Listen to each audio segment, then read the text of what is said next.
की कमाई नहीं हो रही, बहुत टेंशन चल रहा है, व्यापार नहीं चल रहा, तिरुपति जाओ। तिरुपति में कहाँ जाना है? मंदिर में दर्शन करना है क्या? दर्शन करो ना करो तुम्हारी मर्जी है। दो जगह पर तिरुपति में जाना, एक तिरुपति के नीचे कपिलेश्वर महादेव, दूसरा तिरुपति पर ऊपर पुष्करणी।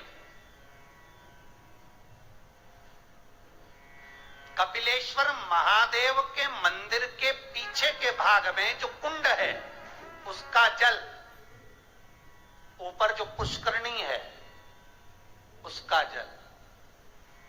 पुष्करणी के अंदर भगवान विष्णु की एक प्राचीन मूर्ति है जल के अंदर, जो साल भर में एक बार निकलती है।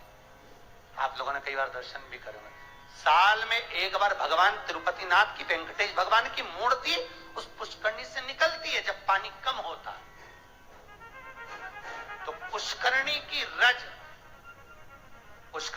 रज लाकर कपिलेश्वर महादेव के कुंड में अपनी कामना कर रज को धोकर, उस रज को लाकर घर में किसी भी स्थान पर रख लीजिए, व्यापार वाली जगह पर। संपदा कभी कम नहीं होगी। लोग कहते तिरुपति जाओ तो लक्ष्मी बढ़ती है। तिरुपति जाओ तो लक्ष्मी कहां बढ़ती है? जब पुष्करणी का स्नान करो। स्नान करोगे तो उस स्नान में पुष्करणी के रज तुम्हारे कपड़े में शरीर से चिपकेगी। जब तुम नीचे कपिलेश्वर पर जाओगे, पानी लगेगा, वो रज तुम्हारे कपड़े में चिपक कर घर में आएगी, तब लक्ष्मी संपदा बढ़ेगी। अब लोग समझ तो पाते नहीं कि वृद्धि किस जगह से।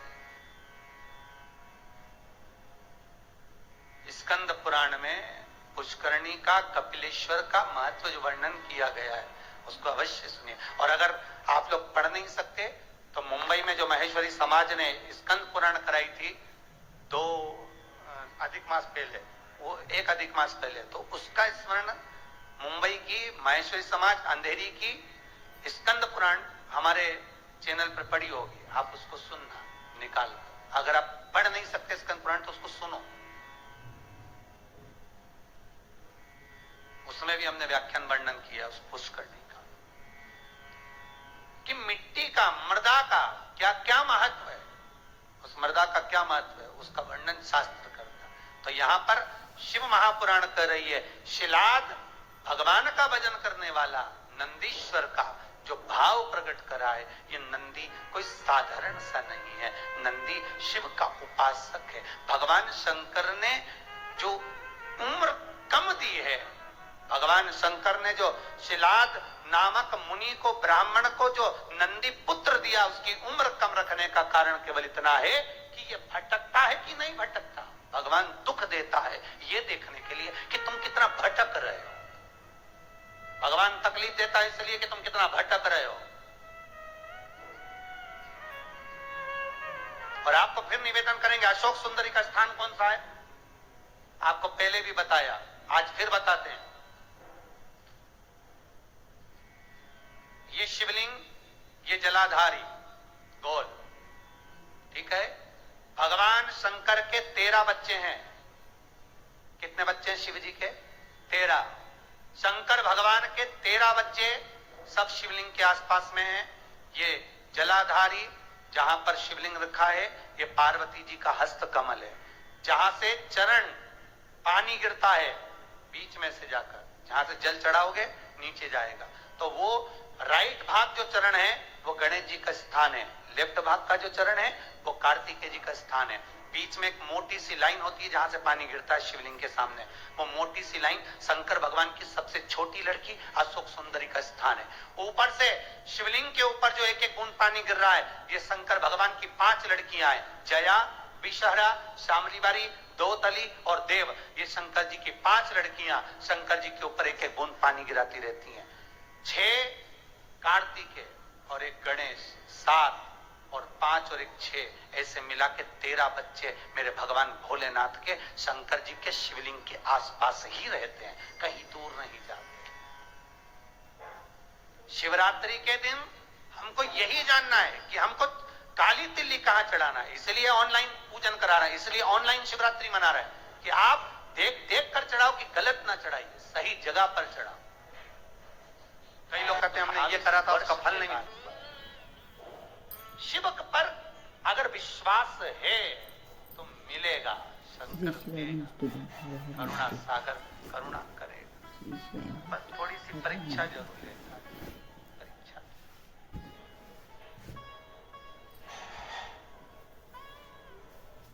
लेगा जरूर परीक्षा, वो थोड़ा सा परीक्षा में तो प्रबल है, शंकर थोड़ी परीक्षा बहुत लेता है।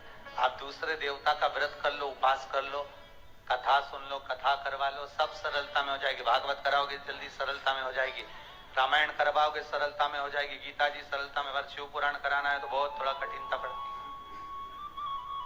कराना है, करना है बहुत। और कड़ेल जी तुम भी धन्यवाद, आपको भी बहुत बहुत। अब अभी कल परसों बोल रहे थे, अभी एक कथा यहाँ हो गई, अभी एक कथा काशी करा दो। हमने कहा कहाँ हमको फंसा रहे दादा, बहुत है यहीं सुन ली, बहुत एक कथा, अभी लॉकडाउन के चलते कहाँ जा, तो लॉकडाउन हट जाएगा उसके बाद काशी में कथा कर दो, बस कर तो दो, एक कथा तो सुना दो।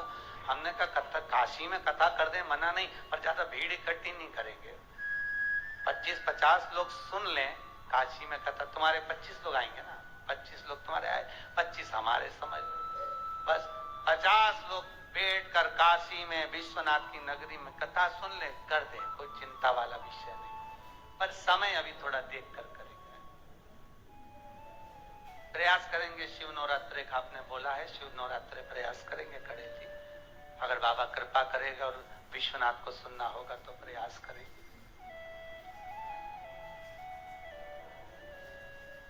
शिव कृपालु, शिव दया महाराज। शिलाद मुनि का मन देख रहे हैं शिव, ये तेरा पुत्र अल्पायु है, पर शिलाद ने कहा आपने दिया है, मुझे विश्वास है, आपका स्वरूप है, मुझे विश्वास है, टिकने नहीं दोगे। शंकर ने अगर कुछ दिया है तो शंकर उसको टिकने तो नहीं देगा। वो नंदी उम्र बढ़ गई, अल्पायु था, शंकर की कृपा से, देव सेना की कृपा से, बिल्ली देवी की कृपा से, कार्तिकेय की कृपा से, शंकर की कृपा से, गणेश की कृपा से वो आयुष्मान हो गया, और भगवान शंकर ने कह दिया तुम मेरे सम होगा, जैसा मैं वैसा नंदी होगा।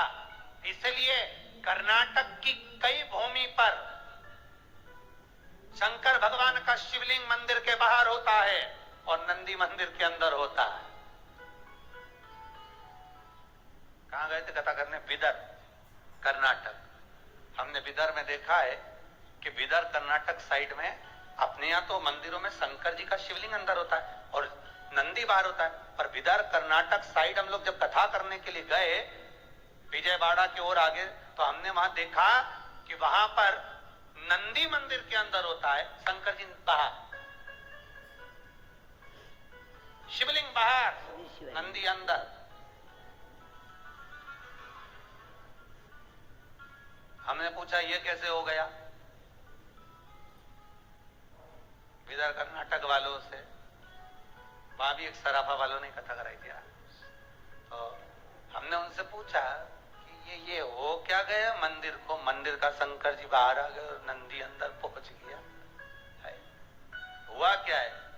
तो वहां के भगत कहते हैं महाराज हमारे यहाँ के लोग कहते हैं कि शंकर जी को अगर घर में बुलाना है तो शंकर जी ऐसे पकड़ाई में नहीं आएंगे, नंदी को पूज लो, नंदी का स्मरण कर लो। नंदी तो लेके रोज शाम को जाता है, शंकर भगवान तो तब साधना में डूबे रहते हैं,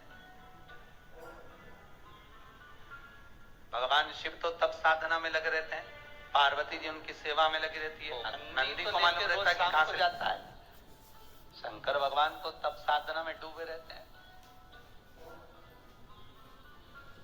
भगवान शिव तो तब साधना में लगे रहते हैं, पार्वती जी उनकी सेवा में लगी रहती है, नंदी को मालूम रहता है कि कहां से ले जाना है आज घुमाने के लिए। तो वो नंदी लेकर जाता है, तब उस नंदी की हम आराधना करते हैं, उस नंदी। तो नंदी अंदर शिव बाहर। भगवान शंकर कहते हैं, ए नंदी, जैसा मैं महेश्वर हूं तो नंदीश्वर होगा।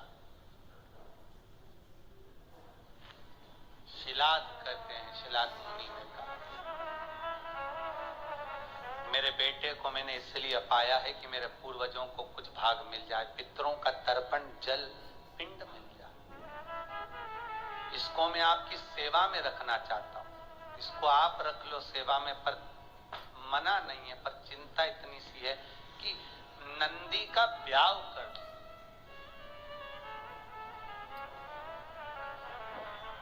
नंदी की शादी कर लो। शंकर भगवान ने पूछा, नंदी की शादी? हाँ, क्यों? कुमारा है, और मान लो आपने इसको आयुष्मान होने का वर भी दे दिया, सब कुछ कर दिया, पर कुमारा तो रहेगा ना।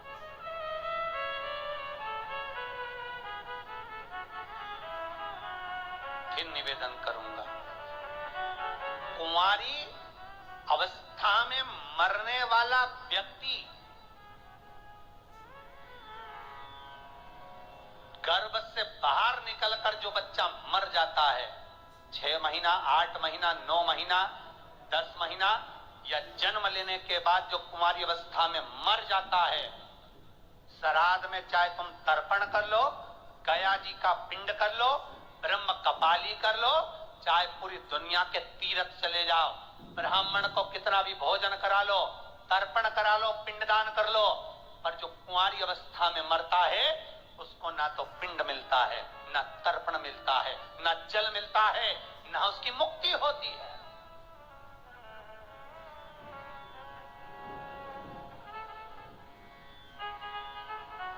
भागवत पितरों को तार देती है,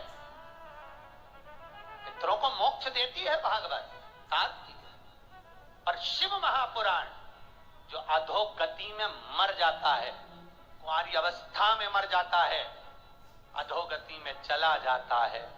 महाराज, अगर एक व्यक्ति घर के अंदर टीवी चैनल के माध्यम से क्या, यूट्यूब फेसबुक पर भी अगर कथा सुन रहा है और वो अकेला भी कथा सुन रहा है, तो उसके 7 पीढ़ियां अवस्था में जो कुंवारा भी चला गया है, एक बार शिव महापुराण की कथा सुन लेने पर, करवा लेने पर, स्मरण कर लेने पर उसके अधोगति में मरे हुए जीवों को पिंड मिलना प्रारंभ हो जाता है, तर्पण मिलना प्रारंभ हो जाता है, ब्राह्मण भोज करे तो उसका भाग मिलना प्रारंभ हो जाता है। ये कोई शिव पुराण साधारण नहीं है।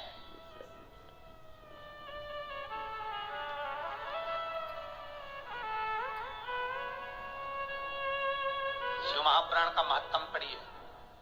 देवराज नाम का ब्राह्मण शिव पुराण सुनकर चला था, जिस मार्ग से जा रहा था वहां के अधोगति जीव उतर गए थे। देवराज नंबर ब्राह्मण के शिव महापुराण का महत्व कई बार कथा में कहा। वो तो अभी पुरुषोत्तम शिव महापुराण चल रही है, इसलिए आगे की कथा महत्व ना लेकर सीधे कथा को आगे बढ़ा दिया जाता है। और जितनी बार कथा कही उसमें देवराज का चरित्र सुनाया है, उसमें एक चरित्र वर्णन किया। शिव महापुराण के महत्व में लिखा है कि शिव महापुराण की कथा सुनकर जाने वाला व्यक्ति जिस गली से, जिस मोहल्ले से, जिस नगर से निकल कर जाता है, जिस रास्ते से निकल कर जाता है, वहां जितने लोग एक्सीडेंट में, अधोगति में कैसे भी मर गए होते हैं, उनका भी उद्धार हो जाता है। मात्र उसके शरीर की तरंग से, मात्र उसके शरीर की तरंग से वो जीव तर जाता है।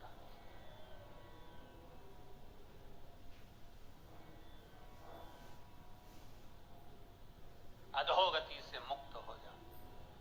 भागवत, शिव पुराण, सारी पुराणे जीव को तारती। शिव महापुराण पितरों को भी तार रही है, अधोगति वालों को भी तार रही है, वासुकों को भी तार रही है।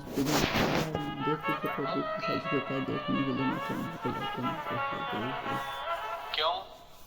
जो अधोगति में मर जाता है वो प्रेत की योनि में जाता है, जो प्रेत की योनि में जाता है वो शंकर का गण बन जाता है। शंकर के पास पहुंचना है उसको कैसे भी, तब उसकी मुक्ति हो और शिव पुराण उनको मोक्ष देकर अपने करीब में बुला ले। जी शिवाय नमस्तुभ्यम, हर हर महादेव। आज पूज्य प्रदीप मिश्रा जी की कथा बहुत ही स्पेशल थी। पूज्य प्रदीप मिश्रा जी ने जो आज कथा बताई है उसमें बताया है कि हमें शिव से पहले नंदी को प्रसन्न करना पड़ता है, क्योंकि नंदी ही है जो भगवान शिव को इधर उधर ले जाता है। और अगर हम भगवान नंदी को प्रसन्न करते हैं तो शिव भी प्रसन्न होते हैं। पूज्य प्रदीप मिश्रा जी ने कथा में बताया है कि जो भी बच्चा गर्भ में मर जाता है या 1-2 महीने का या 10 महीने का होकर मर जाता है तो उसकी मुक्ति कभी भी नहीं होती, लेकिन शिव पुराण सुनने से बहुत फ़ायदा होता है, क्योंकि शिव पुराण सुनने से उसे मुक्ति मिलनी शुरू हो जाती है और पिंडदान भी लगने लगता है। पूज्य प्रदीप मिश्रा जी के उपाय और वीडियो देखने के लिए प्लीज़ मेरे चैनल को लाइक, कमेंट और शेयर ज़रूर करें। मेरा चैनल है धार्मिक वीडियो। आपको मेरे चैनल पर पूज्य प्रदीप मिश्रा जी की कथा और हर दिन के उपाय, सोमवार, मंगल, बुधवार सभी उपाय आपको नए नए मिलेंगे। इसके लिए प्लीज़ मेरे चैनल को फॉलो ज़रूर करिएगा ताकि आपको नई नोटिफिकेशन मिलती रहें। पूज्य प्रदीप मिश्रा जी के उपाय करने से बहुत से फायदे होते हैं। अगर आप चाहें तो आप भी ये उपाय करके अपनी सभी परेशानियां दूर कर सकते हैं। श्री शिवाय नमस्तुभ्यम, हर हर महादेव, जय शिव शंकर।